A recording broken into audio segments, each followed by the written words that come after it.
All right, guys. So this is my second episode in my podcast series. I am here with Mr. Dhanushka Fernando. So, Mr. Dhanushka Fernando, I would like to know about you. So, can you give me some information about yourself? Yeah, my name is Dhanushka Fernando, and I'm the CEO and founder of Finest Capital Ventures and Inmark Holdings. So my journey in entrepreneurship actually started way back in 2010, and it's almost 12 years since I've been in the field of entrepreneurship now.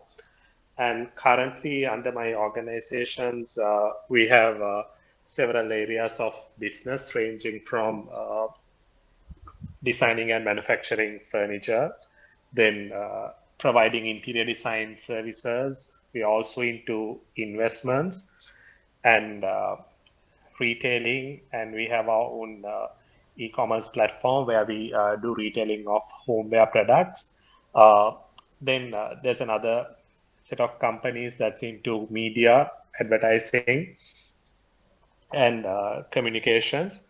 So yeah, so we are pretty much diversified in terms of business. So Yeah. yeah, I think that kind of provides a background in terms of my organizations and what we do, Dinesh. Yeah, actually. So when I go through your Instagram profile, I watch several podcasts. I watched a video in YouTube, and I think you are a successful person. You are a great entrepreneur. So you have your own brand, which is a very successful one. So how can a person make a brand more successful? Well, I think when it comes to any sort of business, having a proper brand will definitely take that company, organization, or business a long way. Um, and in terms of success, it depends on what sort of purpose you have overall in terms of what you do, and then your brand should be able to sort of take it forward in a way where that purpose is clearly communicated and that purpose is honored for the customers and all the stakeholders that you serve. So for any entrepreneur who's engaged in business, it's very important that they define their purpose when it comes to their brand, which is essential for the success of their organization or the business that they are carrying forward. Yeah. So in order to make it successful, as you mentioned, we have to reach a lot of customer base, right? Yeah. So I think you have a pretty good customer base in your company. Do you have? I think, Yeah. yeah. So Yeah. Yeah. yeah. So how can a small brand holder can reach a huge customer base, because he or she may be trying to sell products or a service. So how can they reach customer base? Well, it depends in terms of what sort of a product or service that you're offering.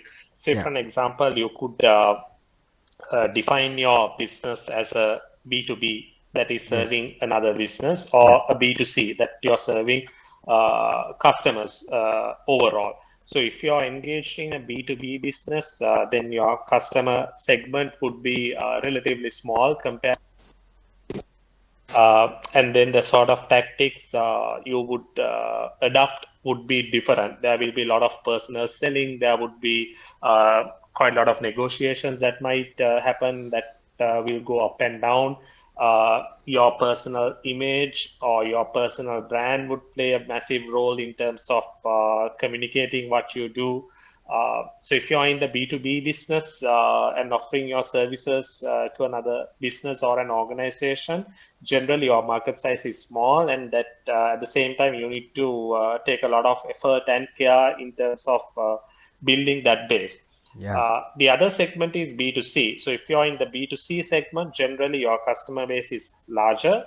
There also you need to understand whether you're going to serve a particular niche in the market, or you're going to serve the market as a whole. Say, for an example, if you are engaged in an e-commerce business, there your segment customer base would be much larger compared to a B2B business. Then you need to start it step by step. Say, for an example, you can't reach everyone probably in the first go. So you need to build it step by step. Say, for an example, if you are in the business of e-commerce, I would take that as an example because that's an area where you could build fast. Yes. Initially, if you're in Sri Lanka, say for an example, you might focus only on a particular geographical area. You might start with, say, Colombo, or you might start with Kandy, Gaul, and then you will initially you'll have to have an understanding in terms of what are the demography, what are the age brackets that you're going to serve, and are they going to be only males or females, or you're going to serve everyone in the market. You need to define your market size. That's very important when you're doing a business, to define your market size. A lot of people do not have an idea in terms of who they're actually selling their products to.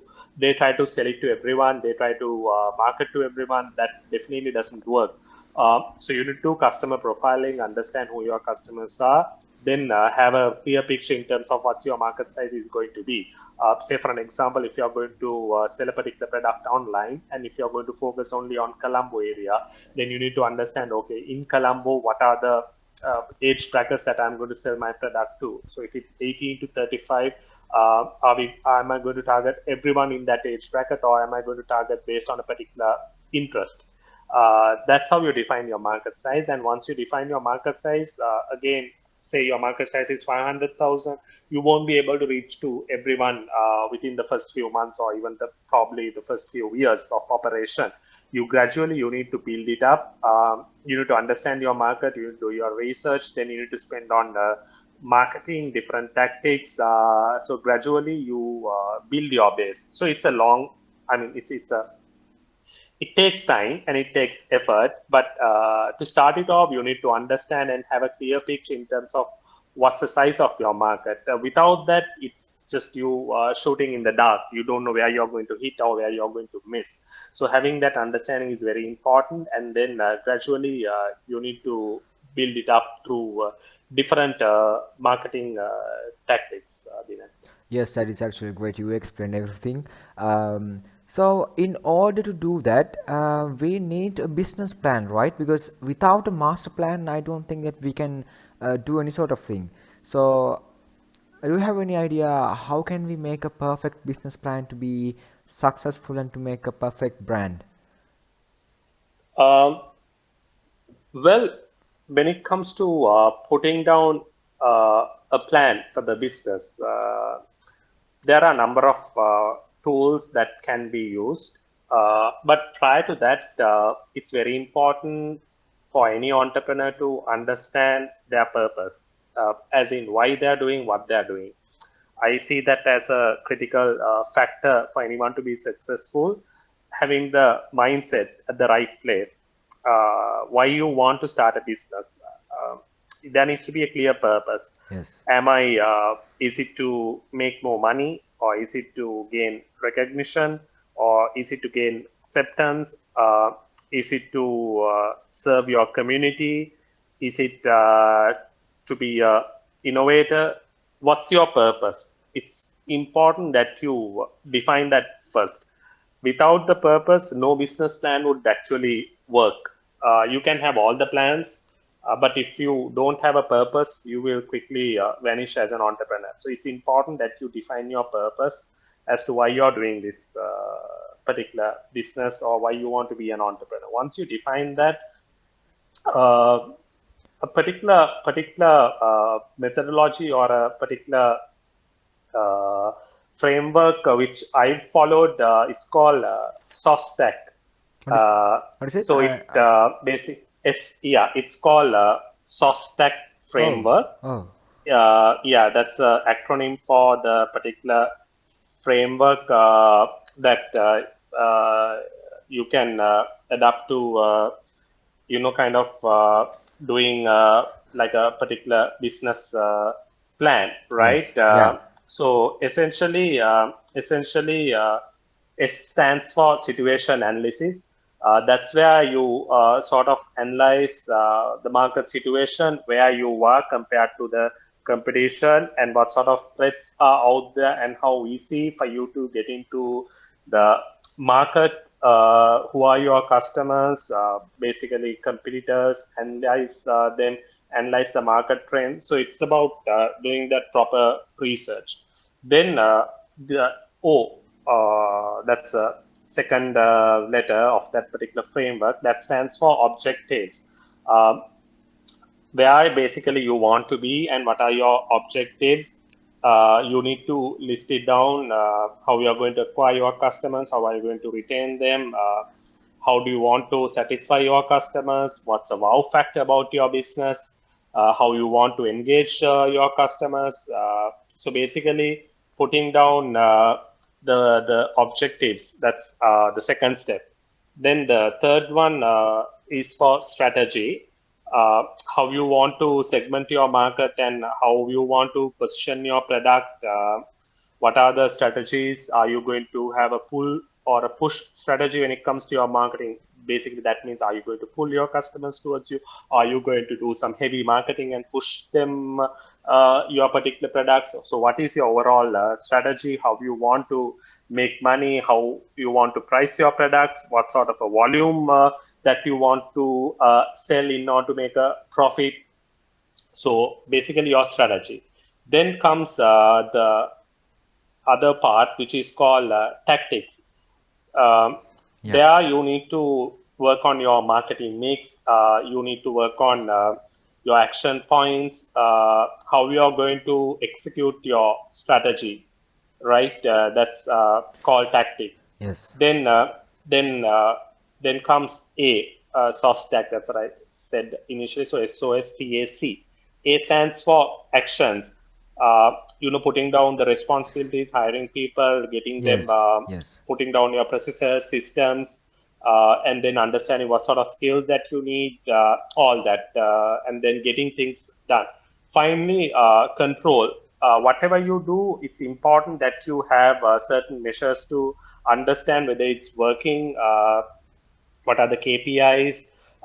You have your reviews, probably weekly reviews, monthly reviews, then reports, processes, so that if you're not hitting your targets or if you're not hitting your objectives, you will know that you're not really getting where you want to get. So this particular framework can be used as a tool to develop a business plan. And there are a number of other tools as well, but this particular framework is quite comprehensive. Anyone can read up on it, more information on internet. But this particular framework can be used, but as I said initially, without a purpose, no framework would work.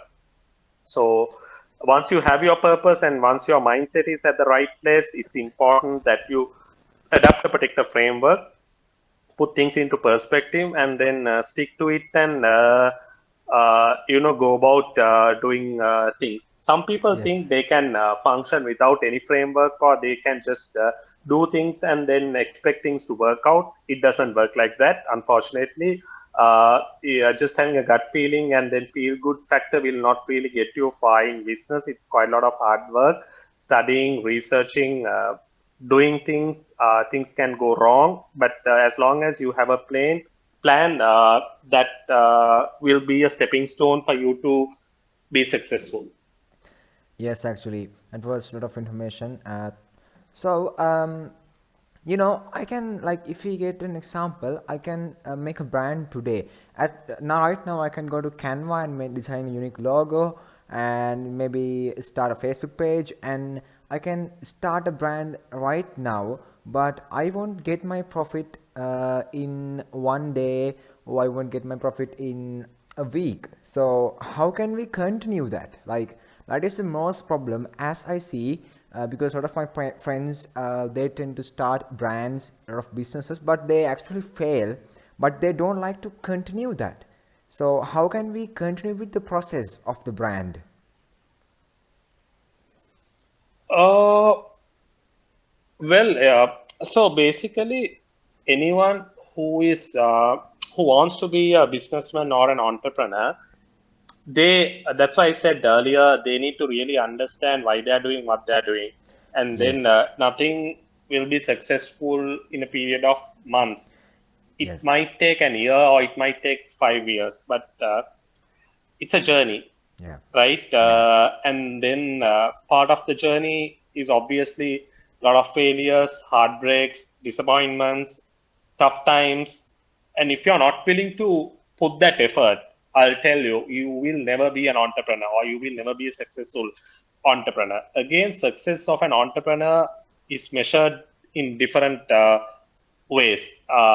If you want to measure it by purely through how much money you're going to make, that's not a very successful KPI. Yeah, you're right. It's about the value that you're going to give back. It's about the impact that you're going to make and how you are really going to change yourself as a person, as well as everyone who's going to work with you, and then everyone who's going to experience your product or service.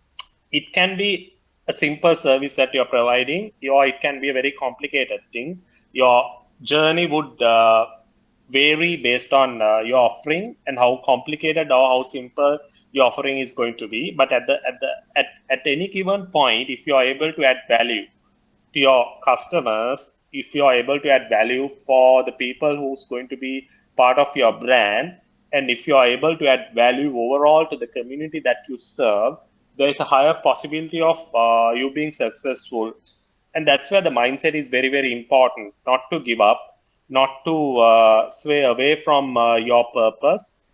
Be true to it. And then there are other things.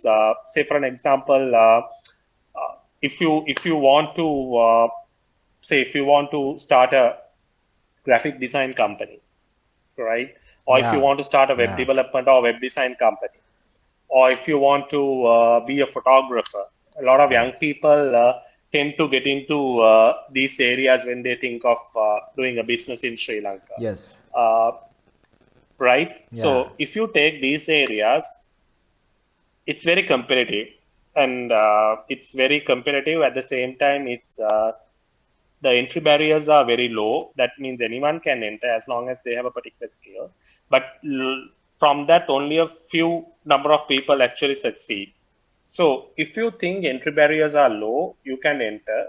But with time, you need to really start offering something of value, something different to your competition. If you are just another web designer, if you're just another photographer, you Yes. will be just another fish in the ocean. You're Yeah. not going to really add any impact or value. It's good to enter, but you need to learn how your customers are going to react for your service. Are they happy, or are they there because they don't have another choice, or are they there because you're offering the best price?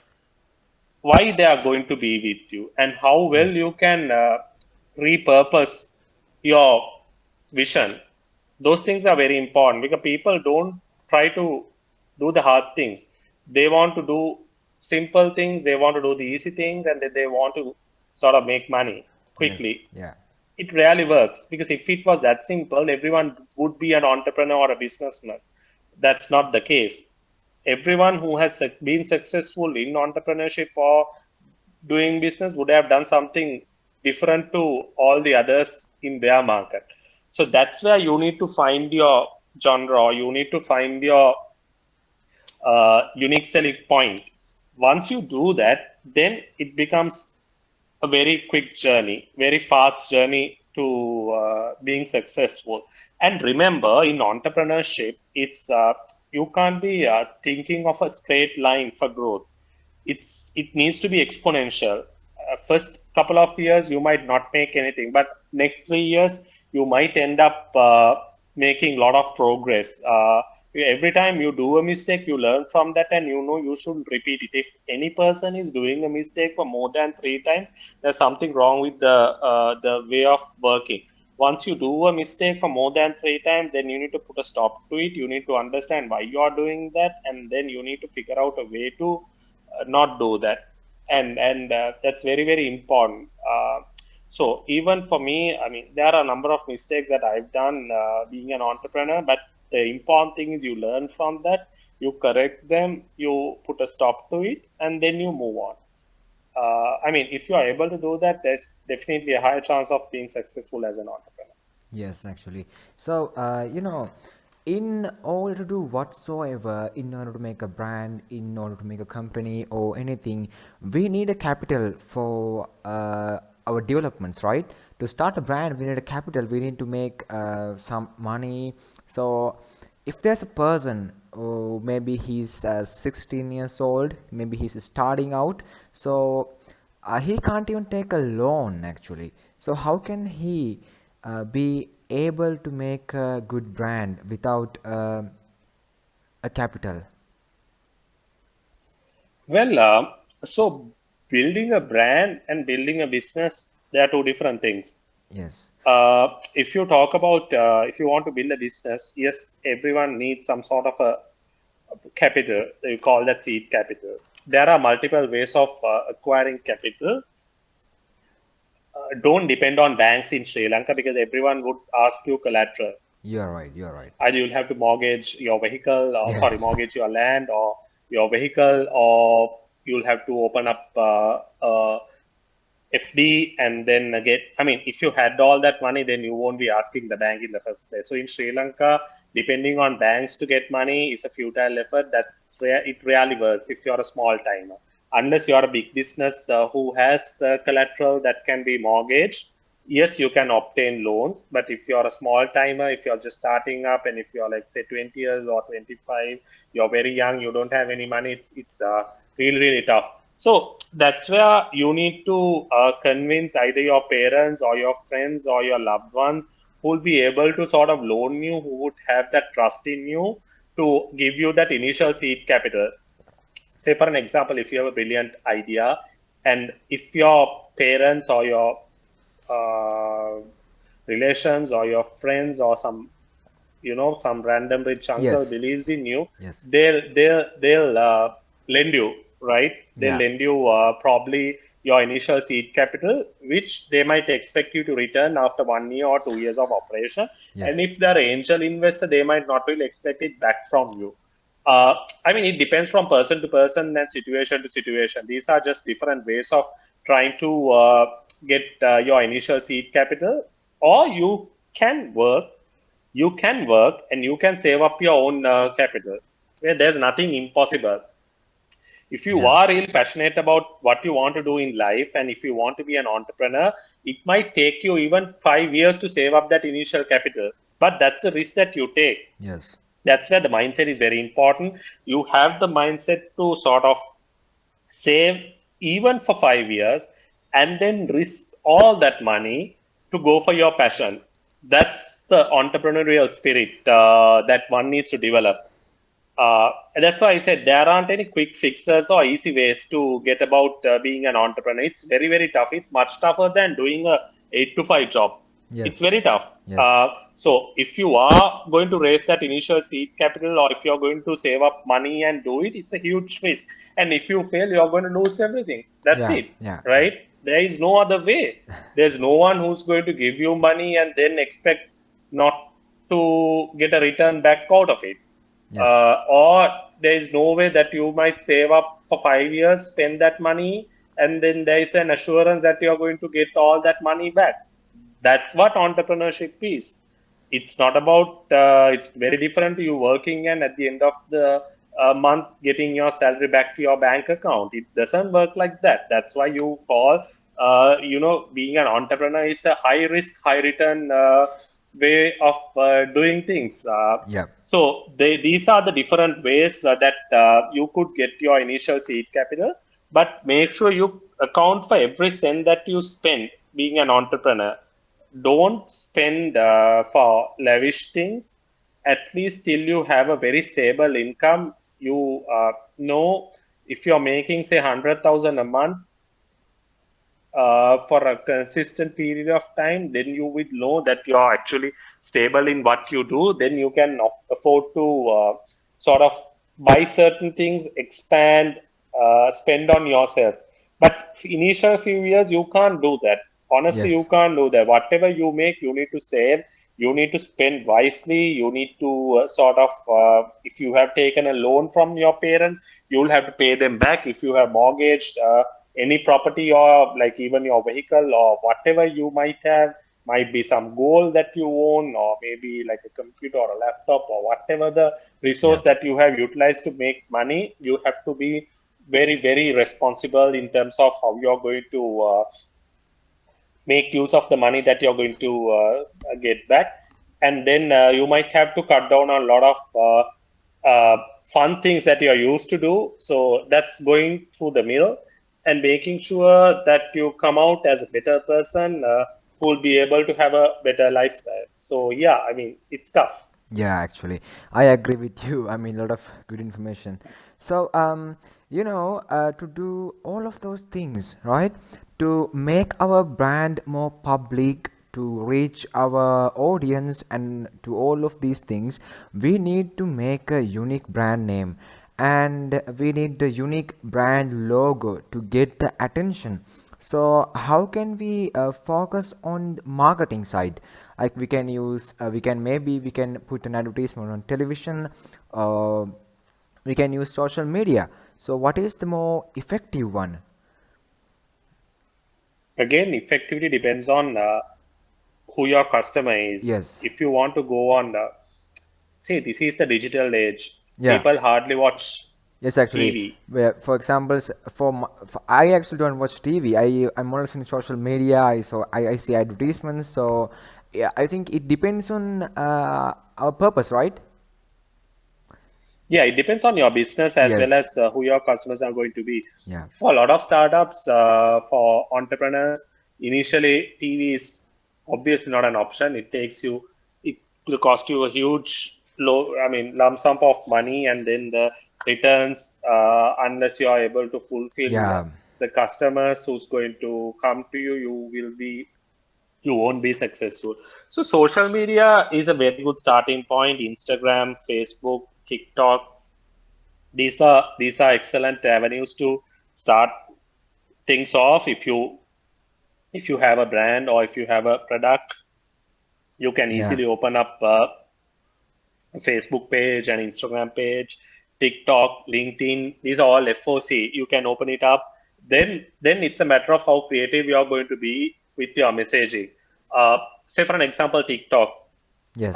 Doing videos on TikTok has a higher tendency of things going viral and people actually getting to know about what you do. Yeah. I've seen a lot of small businesses getting huge traction on TikTok simply based on the creativity angle, based on how they talk about their product or what they offer in a creative way. And people tend to watch them, people tend to uh, share it, people tend to visit those business Yes. premises based on what they see. Then Instagram, again, it's very, very powerful. Generally, if you are maintaining a certain brand feel, if you're maintaining a certain look and feel, if you are adhering to certain brand guidelines, Instagram is another excellent platform to sort of get your brand moving forward. Yeah. Facebook now it's mostly for a mature audience compared to what it was. Generally, say mid 30s to late 50s, people are generally active on Facebook. Yeah. But the younger crowd is more on TikTok and Instagram. They are not really on Facebook. Again, based on your target market, you can decide which platform to use. But I would advise to go on these platforms, make good content, make viral content, make video content, make interactive content, and then try to stand out from your competition. At the end of the day, if your competitor is doing something and if you are able to do something better than them, you have a high probability of being successful on social media. Yes. Um, so I think we covered all the topic that we had to cover today. So let me ask you another question that came up to my mind. So does a college degree matter to start a brand or business?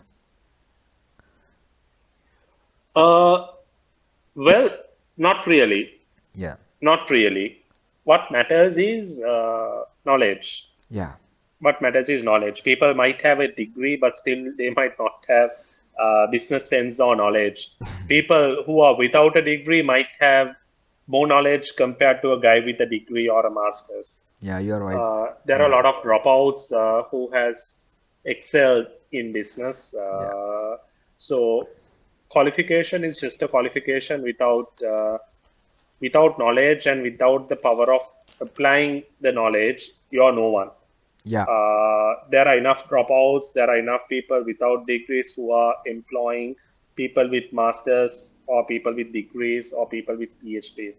But what's important is the amount of knowledge you have. yeah, That knowledge comes from constantly studying.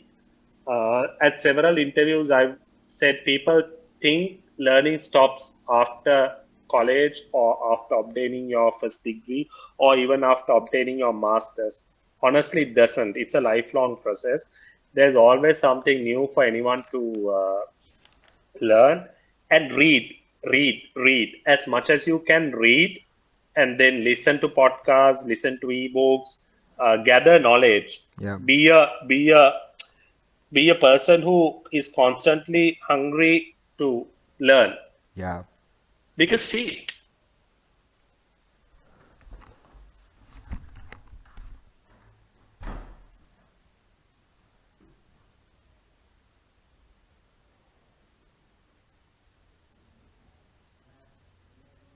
whatever you do you will know more than your computer at the end of the day. It can be anything. If you know more than your competitor, you have a better chance of being successful. So yes, with or without a degree, you can be successful. But without knowledge, definitely I can say you will not be successful. yes. Thank you so much. So, thank you for coming today. I think that is the end of the episode. I think I learned a lot of things from you. Thank you so much again. So, yeah, that's it. Thanks, Dinesh. Thanks for Yeah, inviting me. And then one final thing for anyone who wants to be successful in life, make sure you have the right mindset, and then make sure you talk to people who have done this, get their opinion, get their knowledge. Then think of it as a journey, just yes, like anything in life. If you're going on a trip, you might be happy after you finish the trip, or you might be unhappy, but still the journey matters. Entrepreneurship and startups, business, it's the same.